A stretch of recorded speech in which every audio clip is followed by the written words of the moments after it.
నమస్కారం. VS9 news కి స్వాగతం. హెడ్లైన్ చూద్దాం.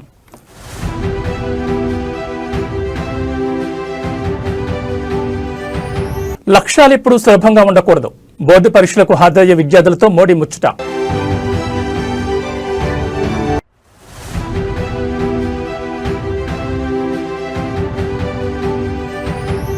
నేడు నిజామాబాద్ జిల్లాకు రేవంత్ రెడ్డి పలు అభివృద్ధి పనులకు శంకుస్థాపన.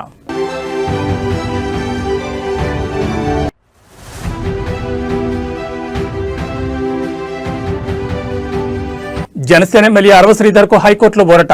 శ్రీధర్ వివరణ తీసుకోవాలని ధర్మాసనం ఆదేశం.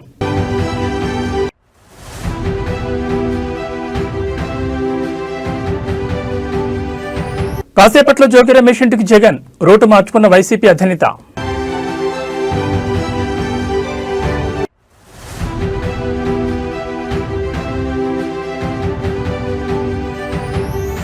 రుణగ్రహీతలకు ఊరట. కీలక వడ్డీ రేట్లు యథాతథం.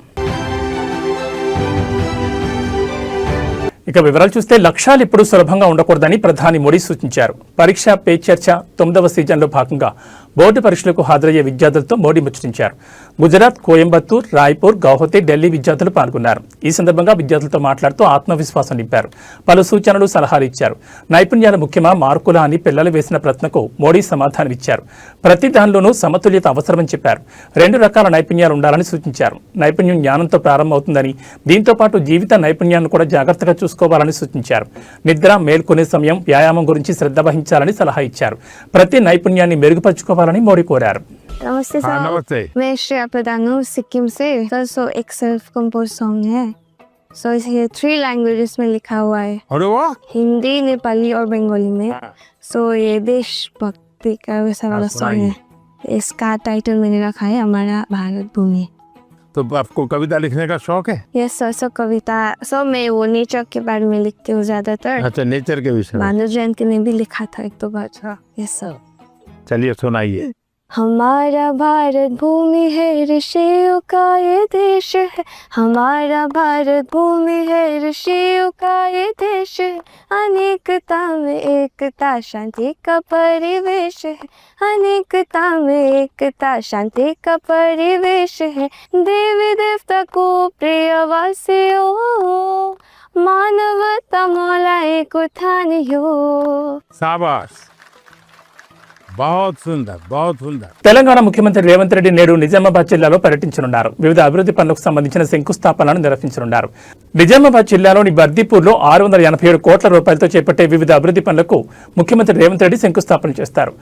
అనంతరం బహిరంగ సభలో ముఖ్యమంత్రి రేవంత్ రెడ్డి ప్రసంగించనున్నారు. మున్సిపల్ ఎన్నికల్లో కాంగ్రెస్ పార్టీ అభ్యర్థులను గెలిపించాలని కోరనున్నారు. నిజామాబాద్ జిల్లాకు చెందిన వివిధ మున్సిపాలిటీల నుంచి ముఖ్యమంత్రి పర్యటన కోసం భారీగా జన సమీకరణ చేస్తున్నారు. మున్సిపల్ ఎన్నికల ప్రచారంలో భాగంగా రేవంత్ రెడ్డి వరుసగా జిల్లాల పర్యటన చేస్తున్న సంగతి తెలిసిందే. ముఖ్యమంత్రి పర్యటన సందర్భంగా విస్తృత బందోబస్తు ఏర్పాటు చేశారు. ఈ మున్సిపల్ ఎన్నికల సందర్భంగా నిన్న ఒక ఆయన ఢిల్లీ నుంచి వచ్చిండు. లావు మనగాడు లడాయికి పోతేనంట వెనకాల 3 నూకుడు మనగాళ్ళు వచ్చిరట. భారతీయ జనతా పార్టీ అధ్యక్షుడు, జాతీయ అధ్యక్షుడు నిన్న పాలమూరుకు వచ్చిండు. ఆయన వెనకాల కిషన్ రెడ్డి, బండి సంజయ్, డికే అరుణ గారు ఆయన వెనకాల పోయారు. మరి నేను అడుగుతున్నా ఈరోజు కిషన్ రెడ్డి గారిని, బండి సంజయ్ గారిని, డికే అరుణమ్మ గారిని, మీ జాతీయ అధ్యక్షుడిని తీసుకొచ్చింది కదా, మాకేం అభ్యంతరం లేదు. మోడీ గారిని, అమిత్ షా గారిని, మీ నాయకులు ఎంతమంది ఉన్నారో ఢిల్లీ మొత్తం, దేశం మొత్తం ఉన్నోళ్ళ అందరినీ తెలంగాణ రాష్ట్రంలో మున్సిపల్ ఎన్నికలలో ప్రచారానికి తీసుకురండి. ఒక్క మున్సిపాలిటీ అయినా మీరు గెలుస్తారేమో మా కాంగ్రెస్ పార్టీ కార్యకర్తలు చూసుకుంటారు. మా కాంగ్రెస్ పార్టీ కార్యకర్తల సత్తా ఏందో ఇవాళ బీజేపీ వాళ్ళకు చూపిస్తారు. నేను అడగదలుచుకున్న బీజేపీ జాతీయ అధ్యక్షుని 2014లో నరేంద్ర మోడీ గారు మా మహబూబ్నగర్ జిల్లాకు వచ్చినప్పుడు పాలమూరు రంగారెడ్డి ఎత్తిపోతల పథకాన్ని జాతీయ ప్రాజెక్టుగా చేస్తాము అని అన్నాడు. ఆంధ్రప్రదేశ్ ఏసీబీ కోర్టులో నేడు జోగి రమేష్ బ్రదర్స్ బెయిల్ రద్దుపై విచారణ జరగనుంది. నకిలీ మద్యం కేసులో జోగి సోదరుల బెయిల్ రద్దు చేయాలని సిట్ అధికారులు పిటిషన్ వేశారు. ఇద్దరు బయట ఉంటే సాక్షులను ప్రభావితం చేస్తారని, వీరి బెయిల్ రద్దు చేయాలని సిట్ వేసిన పిటిషన్పై ఏసీబీ కోర్టు నేడు విచారణ చేయనుంది. మరోవైపు మాజీ మంత్రి జోగి రమేష్ పై నమోదైన కేసులను క్వాష్ చేయాలని వేసిన పిటిషన్పై నేడు ఆంధ్రప్రదేశ్ హైకోర్టులో విచారణ జరగనుంది. తిరుపతి, ఇబ్రహీంపట్నంలో జోగి రమేష్ పై నమోదైన కేసులను క్వాష్ చేయాలన్న పిటిషన్పై నేడు విచారణ చేసిన తర్వాత ఎలాంటి తీర్పు ఇవ్వనుందో చూడాలి. అరాచక ప్రభుత్వం నిన్నటి నుంచి ఏ విధంగా రాష్ట్రంలో వైఎస్ఆర్ కాంగ్రెస్ పార్టీ నాయకుల మీద,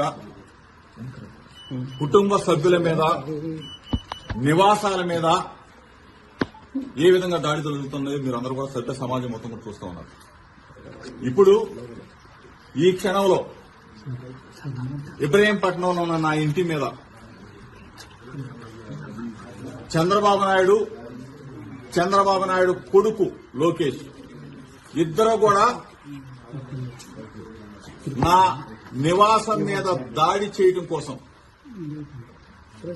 నా కుటుంబ సభ్యుల మీద దాడి చేయడం కోసం నన్ను ఏదైనా చేయాలి, కిరాతకంగా చేయాలి, రాక్షస ఆనందం పొందాలన్న ఉద్దేశంతో ఇప్పుడు దాడి జరుగుతున్న దృశ్యాలను మీరు మీడియా మిత్రులు అందరూ కూడా, రాష్ట్ర ప్రజలందరూ కూడా గమనిస్తా ఉన్నారు. 83 రోజులు అన్యాయంగా, అక్రమంగా ఒక ఫేక్ కేసులో చంద్రబాబు నాయుడు కొడుకు అన్యాయంగా ఇరికించి 83 రోజులు నన్ను జైల్లో పెట్టి నన్ను నా తమ్ముడిని రాక్షసానందం పొందారు. ఇది చాలేదా? ఇది చాలకపోగా పెట్రోల్ బాంబులు వేసి నన్ను నా కుటుంబాన్ని అంటే అపమార్చాలని చూస్తారా? ఏం చంద్రబాబు నాయుడు, ఏ లోకేష్, ఏంటి దుర్మార్గం? నన్ను అక్రమంగా 83 రోజులు నిర్బంధించింది చాలక, నన్ను నా తమ్ముడిని నా కొడుకును కూడా జైల్లో పెట్టింది చాలక, ఒక బలహీన వర్గాలకు సంబంధించిన జోగి రమేష్ ని నన్ను ఇబ్బంది పాలు చేయాలా, నన్ను హతమార్చాలా, నా కుటుంబాన్ని అంటే ఏ స్థాయికి వెళ్ళిపోతా ఉంది? ప్రజాస్వామ్యం, రాజ్యాంగం మొత్తం కూడా కూలీ చేస్తూ పోలీసు వ్యవస్థ చోద్యం చూస్తారు. మాజీ మంత్రి వైసీపీ నేత జోగి రమేష్ నివాసంపై టీడీపీ కార్యకర్తలు దాడి చేసిన సంగతి తెలిసిందే. మంత్రి నారా లోకేష్ పై అనుచిత వ్యాఖ్యలు చేసిన నేపథ్యంలో జోగి నివాసంపై దాడి చేసి నిప్పు పెట్టారు. ఈ క్రమంలో జోగి రమేష్ ని పరామర్శించేందుకు తాడేపల్లిలోని తన నివాసం నుంచి జగన్ బయలుదేరనున్నారు. ఇబ్రహీంపట్నంలోని జోగి రమేష్ నివాసానికి వెళ్లేందుకు పోలీసులకు వైసీపీ ఒక రూట్ మ్యాప్ ఇచ్చింది. అయితే శాంతి భద్రతల దృష్ట్యా వైసీపీకి పోలీసులు మరో రూట్ మ్యాప్ ఇచ్చారు. ఈ క్రమంలో పోలీసులు ఇచ్చిన రూట్ మ్యాప్ ను ఫాలో కాబోమని తొలుత చెప్పిన వైసీపీ చివరకు తన నిర్ణయం మార్చుకుంది. పోలీసులు సూచించిన మార్గంలోని జోగి రమేష్ నివాసానికి జగన్ వెళ్లనున్నారు. పోలీసులు ఇచ్చిన రూట్ మ్యాప్ ప్రకారం తాడేపల్లి నుంచి మంగళగిరి బైపాస్, కాజా వెస్ట్ బైపాస్, గుంటుపల్లి మీదుగా ఇబ్రహీంపట్నంకు జగన్ చేరుకోనున్నారు. ఈ సందర్భంగా జోగి రమేష్ ను ఆయన కుటుంబ సభ్యులను పరామర్శించి ధ్వంసమైన ఇంటిని పరిశీలించనున్నారు. అనంతరం మధ్యాహ్నం 12 గంటలకు ఆయన తాడేపల్లికి చేరుకుంటారు.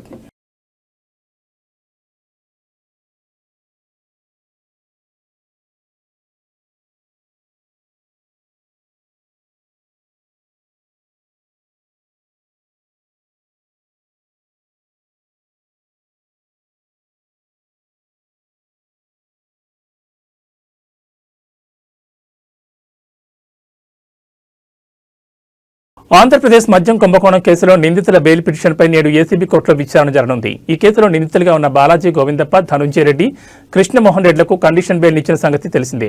అయితే వీరి బెయిల్ను రద్దు చేయాలని సిట్ అధికారులు న్యాయస్థానాన్ని ఆశ్రయించారు. అయితే ఈ బెయిల్పై ముగ్గురు నిందితులు సుప్రీంకోర్టును ఆశ్రయించగా ట్రయల్ కోర్టులోనే విచారణ చేపట్టి నిర్ణయం తీసుకోవాలని చెప్పింది. దీంతో నేడు బాలాజీ గోవిందప్ప, ధనుంజయ రెడ్డి, కృష్ణమోహన్ రెడ్డి బెయిల్ పిటిషన్లపై ఏసీబీ కోర్టు విచారణ చేయనుంది. సిట్ మాత్రం వీరు బయట ఉంటే సాక్షులను ప్రభావితం చేసే అవకాశం ఉందని వాదించనుంది.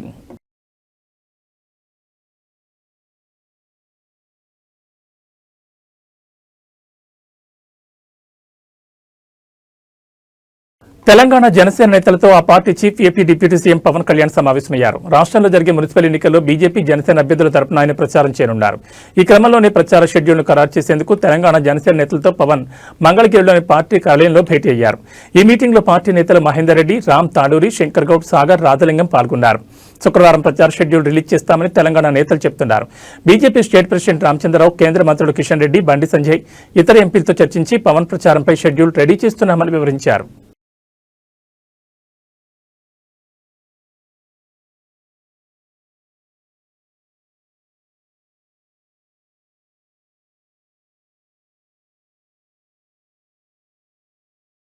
తెలంగాణ మున్సిపల్ ఎన్నికల్లో బీజేపీ జనసేన పొత్తుపై మంత్రి పొన్నం ప్రభాకర్ స్పందించారు. తెలంగాణను అవమానిస్తూ కొబ్బరి చెట్ల దిష్టి వంటి వ్యాఖ్యలు చేసిన పవన్ కళ్యాణ్తో బీజేపీ చేతులు కలపడం రాష్ట్ర ఆత్మగౌరవాన్ని దెబ్బతీయడమేనని విమర్శించారు. బడ్జెట్లో నిధులు ఇవ్వని బీజేపీ తెలంగాణ వ్యతిరేకులను అడ్డం పెట్టుకుని రాజకీయం చేస్తోందని ధ్వజమెత్తారు. పవన్ ప్రచారాన్ని ప్రజలు గమనించాలని, ఆయనను ఉద్యమకారులు ఎప్పటికీ తెలంగాణ వ్యతిరేకంగానే చూస్తారని మంత్రి హెచ్చరించారు.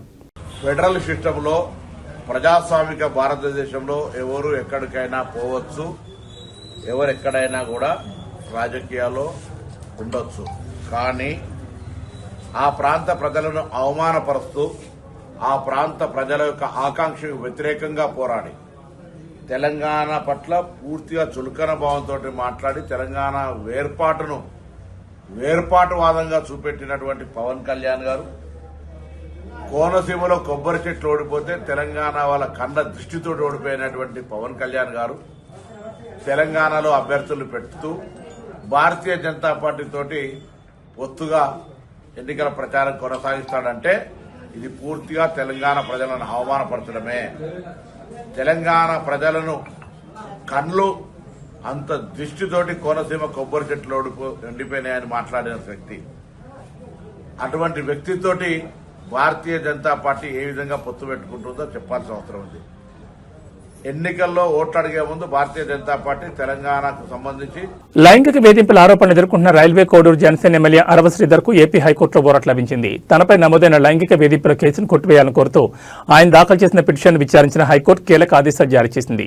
ఈ వ్యవహారంపై అరవ శ్రీధర్ వివరణ తీసుకోవాలని పోలీసులను న్యాయస్థానం ఆదేశించింది. బీఎన్ఎస్ చట్టంలోని సెక్షన్ 35(3) నిబంధనల ప్రకారం నడుచుకోవాలని, అరెస్టు వంటి కఠిన చర్యలు తీసుకోవద్దని సూచించింది. ఒకవేళ అరెస్ట్ చేయాల్సి వస్తే తప్పనిసరిగా రాతపూర్వకంగా కారణాలు నమోదు చేయాలని ఆదేశించింది. విచారణ సందర్భంగా అరవ శ్రీధర్ తరపు న్యాయవాదులు తమ వాదనలు వినిపిస్తూ రాజకీయ దురుద్దేశంతోనే శ్రీధర్పై కేసు నమోదు చేశారని చెప్పారు. వాదనలు విన్న న్యాయమూర్తి జస్టిస్ వెంకట జ్యోతిర్మయి ఎమ్మెల్యే వివరణ తీసుకోవాలని పోలీసులను ఆదేశించారు. దీంతో ఆయనకు స్వల్ప ఊరట లభించినట్లయింది. కేసు వివరాల్లోకి వెళ్తే ఓ మహిళా ఉద్యోగి ఇచ్చిన ఫిర్యాదు మేరకు జాతీయ మానవ హక్కుల కమిషన్ ఆదేశాలతో రైల్వే కోడూరు పోలీసులు శ్రీధర్పై లైంగిక వేధింపుల కేసు నమోదు చేశారు. అయితే తనపై ఆమె చేసిన ఆరోపణలు నిజం కాదని ఎమ్మెల్యే తొలి నుంచి వాదిస్తున్నారు. మరోవైపు పార్టీ పరంగా కూడా ఈ విషయంపై జనసేన అధిష్టానం త్రిసభ్య కమిటీతో విచారణ జరిపించిన సంగతి తెలిసిందే. నాకు ఎవరైతే ఆ వ్యక్తికి జరిగిందో పూర్తిగా ఇది వ్యక్తిగత విషయం. దయచేసి ఎవరు కూడా పార్టీలకి రుద్దొద్దు. ముఖ్యంగా జనసేన పార్టీ అనే పేరు ఎత్తకుండా వ్యక్తిగత జరిగిన విషయం కాబట్టి వ్యక్తిగతంగానే నేను కమిటీకి సబ్మిట్ చేశాను.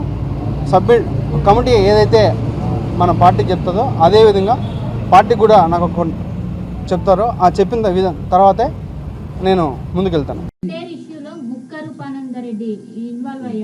ఖచ్చితంగా ఇన్వాల్వ్ అయ్యారండి. ఆయన ఇన్వాల్వ్మెంట్ ఖచ్చితంగా ఉంది.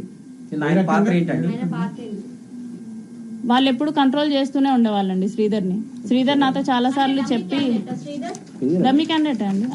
అది రైల్వే కోడూరులో ఉన్న ఎవరికైనా తెలుస్తుంది. తెలంగాణ సీఎం టీపీసీసీ మాజీ అధ్యక్షుడు రేవంత్ రెడ్డికి రాష్ట్ర హైకోర్టులో చుక్కెదురైంది. గతంలో తనపై నమోదైన క్రిమినల్ కేసులను కొట్టివేయాలని కోరుతూ ఆయన హైకోర్టులో దాఖలు చేసిన క్వాష్ పిటిషన్ను న్యాయస్థానం తోసిపుచ్చింది. ఈ వివాదానికి సంబంధించిన తదుపరి విచారణను కోర్టు ఈ నెల 21వ తేదీకి వాయిదా వేసింది.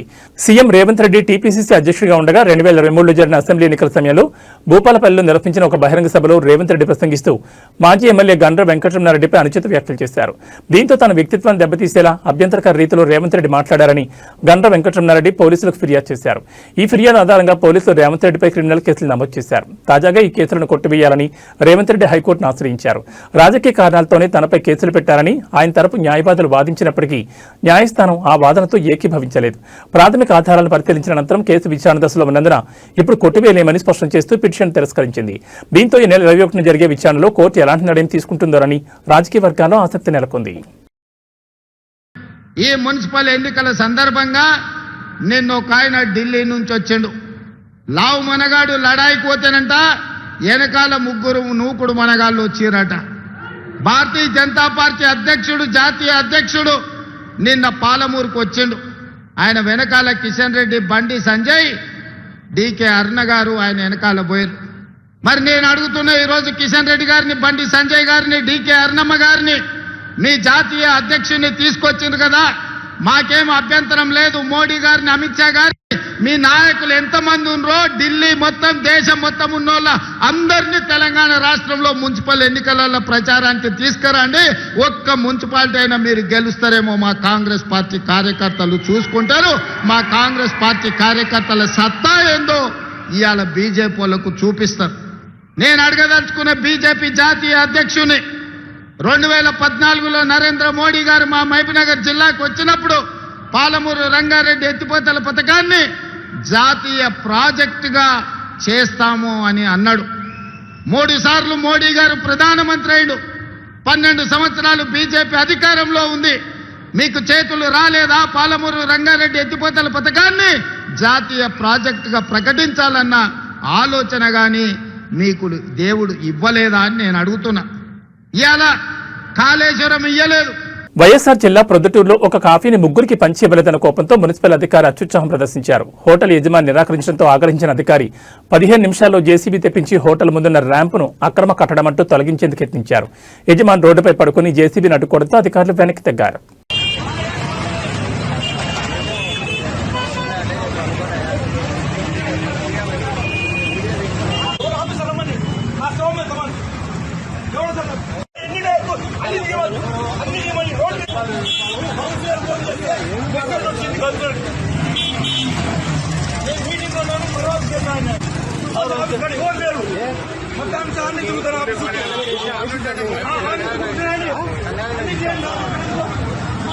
పింఛన్ల పెంపు, మహిళలకు 2500 పథకాలపై ఏఐసీసీ కార్యదర్శి సంపత్ కుమార్ కీలక వ్యాఖ్యలు చేశారు. గద్వాల జిల్లా ఐజలో మాట్లాడిన ఆయన మార్చి తర్వాత పింఛన్లను 4000కు పెంచుతామని, మహిళలకు ఆర్థిక సాయం అందిస్తామని ప్రకటించారు. గత ప్రభుత్వం వల్ల దెబ్బతిన్న ఆర్థిక వ్యవస్థను సీఎం రేవంత్ రెడ్డి చక్కదిద్దుతున్నారని, ఇప్పటికే ఉచిత బస్సు, ఇందిరమ్మ ఇల్లు వంటి హామీలను అమలు చేశామని ఆయన ఈ సందర్భంగా గుర్తు చేశారు. రేవంత్ రెడ్డి నుంచి రేషన్ కార్డులు వచ్చినాయి, కాంగ్రెస్ నుంచి రేవంత్ రెడ్డి నుంచి. ఇందిరమ్మ ఇండ్లు వచ్చినాయి, కాంగ్రెస్ నుంచి రేవంత్ రెడ్డి నుంచి. దాదాపు 10 సంవత్సరాల అధికారం నుండి రేషన్ కార్డు ఒక్కటంటే ఒక్కటిలే, డబుల్ బెడ్రూమ్ అంటే ఒక్కటంటే ఒక్కటిలే. కానీ 2 సంవత్సరాల్లోనే ఇవన్నీ చేసుకుంటూ ముందుకు పోతా ఉన్నాం. అయినా ఇంకా చేయాల్సిన అవసరం ఉంది. వాస్తవం మాకు గుర్తుంది, మీ అందరికి 2500 రూపాయలు ఇవ్వాలి, పెన్షన్ 4000 రూపాయలు చేయాలి. మీ అమ్మ నీవెట్లయితే నీ భర్త సంపాదించిన ఆక్సంచులో పెట్టుకొని రూపాయి జమ చేసి ఎట్లయితే సంసారాన్ని నడుపుతావో అట్లే ముఖ్యమంత్రి రేవంత్ రెడ్డి అయ్యేటప్పుడు చిల్లి గవ్వలేదు రాష్ట్రంలో. 10 రూపాయలు కూడా లేవు. మొత్తం బుక్కేసిండ్రు, తినేసిండ్రు, మింగేసిండ్రు, ఆస్తులు సంపాదించుకున్నారు.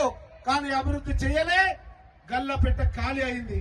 అసలు సందర్భంలో రేవంత్ రెడ్డి వచ్చిన తర్వాత గౌరవ ముఖ్యమంత్రి వైసీపీ అధినేత మాజీ ముఖ్యమంత్రి వైఎస్ జగన్మోహన్ రెడ్డి నేడు విజయవాడలో పర్యటించనున్నారు. ఇటీవల దాడులకు గురైన మాజీ మంత్రి జోగి రమేష్ నివాసాన్ని సందర్శించి ఆయన కుటుంబాన్ని పరామర్శించనున్నారు. అయితే ఈ పర్యటన నేపథ్యంలో విజయవాడలో హైటెన్షన్ నెలకొంది. శాంతి భద్రతలు, ట్రాఫిక్ సమస్యల దృష్ట్యా 1 టౌన్ పోలీసులు మాజీ మంత్రి వెల్లంపల్లి శ్రీనివాస్, వైసీపీ నేత మల్లాది విష్ణు, దేవినేని అవినాష్ తదితరులకు ముందస్తు నోటీసులు జారీ చేశారు. ఎటువంటి ర్యాలీలు, ఊరేగింపులు నిర్వహించకూడదని, భారీగా జనసమీకరణ చేయొద్దని పోలీసులు స్పష్టం చేశారు. జగన్ ప్రయాణించే రూట్ మ్యాప్ పై కూడా పోలీసులు ఆంక్షలు విధించారు. దీనిపై వైసీపీ శ్రేణులు తీవ్ర ఆగ్రహం వ్యక్తం చేస్తున్నాయి.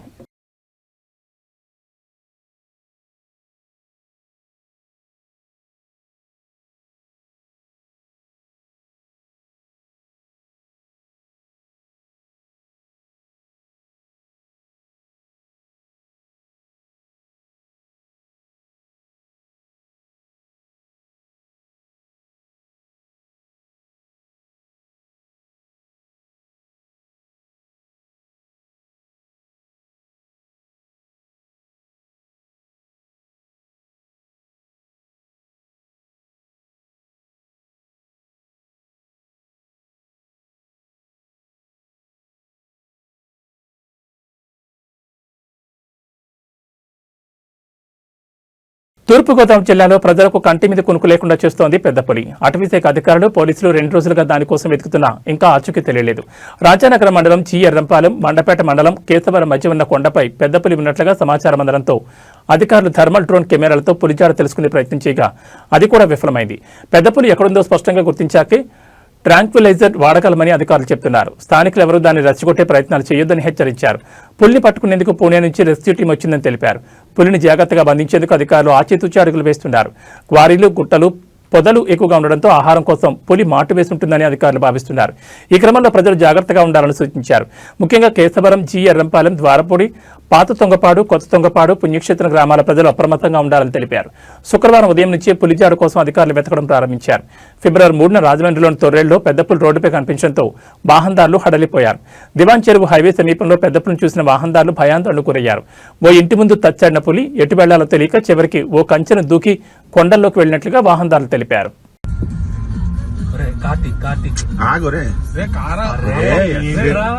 భయపెట్టేసి లోపలికి పంపించేస్తావు. ఆపోజిట్ లో వస్తున్నారు, ఆగు. అరే దానికి ఏం చేయాలి తెలియట్లేదు రా. లాస్ట్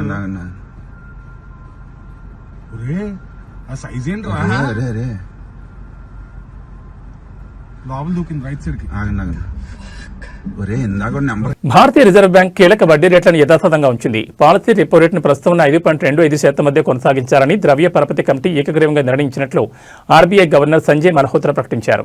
దీంతో పాటు తమ న్యూట్రల్ మానిటరీ పాలసీ వైఖరికి కట్టుబడి ఉన్నట్లు ఆయన స్పష్టం చేశారు. దేశ ఆర్థిక పరిస్థితులు, భవిష్యత్ అంచనాను జాగ్రత్తగా పరిశీలించిన తర్వాతే ఈ నిర్ణయం తీసుకున్నట్లు గవర్నర్ తెలిపారు. గత డిసెంబర్ సమావేశం తర్వాత ప్రపంచవ్యాప్తంగా ప్రతికూలతలు పెరిగినప్పటికీ ప్రభుత్వం కుదుర్చుకున్న వాణిజ్య ఒప్పందాలు ఆర్థిక వ్యవస్థకు సానుకూలంగా ఉన్నాయని ఆయన అన్నారు. ద్రవ్యోల్బణాన్ని నియంత్రిస్తూనే వృద్ధికి ఆటంకం కలగకుండా సమతౌల్యం పాటించడమే న్యూట్రల్ వైఖరి ఉద్దేశమని వివరించారు. ద్రవ్యోల్బణం అదుపులోనే ఉందని, ఆర్బీఐ నిర్దేశించిన సహన పరిమితి కంటే తక్కువగా ఉందని మల్హోత్రా పేర్కొన్నారు. 2026-27 ఆర్థిక సంవత్సరం తొలి 2 త్రైమాసికాలకు సిపిఐ ద్రవ్యోల్బణ అంచనాలను వరుసగా 4%, 4.2% సవరించినట్టు తెలిపారు. భారత ఆర్థిక వ్యవస్థ వృద్ధి అంచనాలు ఆశాజనకంగా ఉన్నాయని, దేశీయ అంశాలే దీనికి కారణమని ఆయన అభిప్రాయపడ్డారు. గత డిసెంబర్లో జరిగిన సమీక్షలో వృద్ధిని ప్రోత్సహించేందుకు ఆర్బీఐ రెపో రేటును 5.5% నుంచి 5.25% తగ్గించిన విషయం తెలిసిందే. అంతకుముందు ఆగస్టు, అక్టోబర్లలో రేట్లను స్థిరంగా ఉంచింది. ప్రస్తుతం రేట్లలో మార్పు లేనందున గృహ, వాహన రుణాలతో సహా ఇతర రుణాలపై వడ్డీ రేట్లు ఇప్పట్లో పెరిగే అవకాశం లేదు. The Indian economy continues on a steady improving trajectory, with real GDP poised to register significant higher growth of 7.4% this year as compared to the previous year. Amidst global headwinds, private consumption and fixed investment both supported growth. Net external demand, however, remained a drag, with imports outpacing exports. On the supply side, growth in real GVA on the back of a strong contribution from the services sector and revival in manufacturing activity is estimated at 7.3% this year. Going forward, economic activity is expected to hold up well in the next year. Agricultural activity will be supported by healthy reservoir levels, robust rabi sowing, and improvement in crop vegetation conditions. బంగారం, వెండి ధరల పతనం సామాన్యులకు ఊరటనిస్తోంది. గత కొన్ని రోజులుగా అమాంతం పెరిగిన ధరలు ఒక్కసారిగా దిగి వస్తున్నాయి. ఇవాళ హైదరాబాద్ బులియన్ మార్కెట్లో నేడు కిలో వెండి ధరపై ఏకంగా 20,000 తగ్గింది. ఈ పరిణామం కిలో వెండి ధర 2,80,000 వద్దకు చేరుకుంది. గత 2 రోజుల్లోనే వెండి ధర ఏకంగా 40,000 మేర క్షీణించడం ఇన్వెస్టర్లను, కొనుగోలుదారులను ఆశ్చర్యానికి గురిచేస్తోంది. నిన్న కూడా కిలోపై 20,000 మేర తగ్గిన విషయం తెలిసిందే. మరోవైపు 10 గ్రాముల 24 క్యారెట్ల స్వచ్ఛమైన బంగారంపై 2,070 రూపాయలు తగ్గి 1,52,350 వద్ద ధర కొనసాగుతుండగా 22 క్యారెట్ల బంగారంపై 1,900 తగ్గి ధర 10 గ్రాములకు 1,39,650గా ఉంది. ప్రపంచ మార్కెట్లో వెండి ధరలు గణనీయంగా తగ్గడం స్థానిక మార్కెట్పై ప్రభావం చూపుతోంది. ధరలు రికార్డు స్థాయికి చేరడంతో ఇన్వెస్టర్లు పెద్ద ఎత్తున వెండిని విక్రయించి లాభాలు స్వీకరిస్తున్నారు. అంతర్జాతీయంగా డాలర్ విలువ పెరగడం వల్ల బంగారం, వెండి ధరలు తగ్గుముఖం పట్టాయి. పెళ్లిళ్ల సీజన్ సమీపిస్తున్న తరుణంలో ఈ ధరల తగ్గింపు మధ్యతరగతి ప్రజలకు పెద్ద ఊరటనిస్తోంది. అయితే అంతర్జాతీయ పరిణామాల దృష్ట్యా ధరలు మరికొంతకాలం ఒడిదుడుకులకు లోనయ్యే అవకాశం ఉందని ఆర్థిక నిపుణులు హెచ్చరిస్తున్నారు.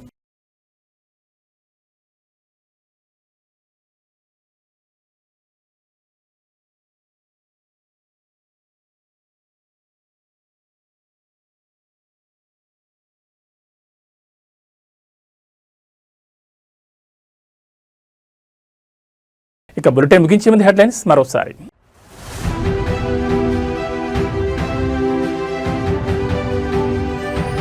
లక్ష్యాలు ఎప్పుడూ సులభంగా ఉండకూడదు.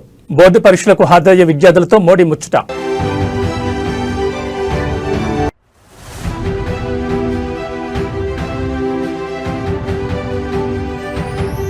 నేడు నిజామాబాద్ జిల్లాకు రేవంత్ రెడ్డి పలు అభివృద్ధి పనులకు శంకుస్థాపన.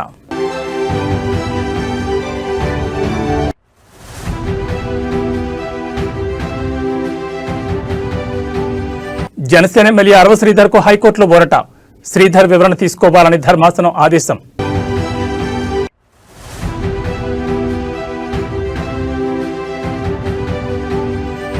కాసేపట్లో జోగి రమేష్ ఇంటికి జగన్. రూటు మార్చుకున్న వైసీపీ అధినేత.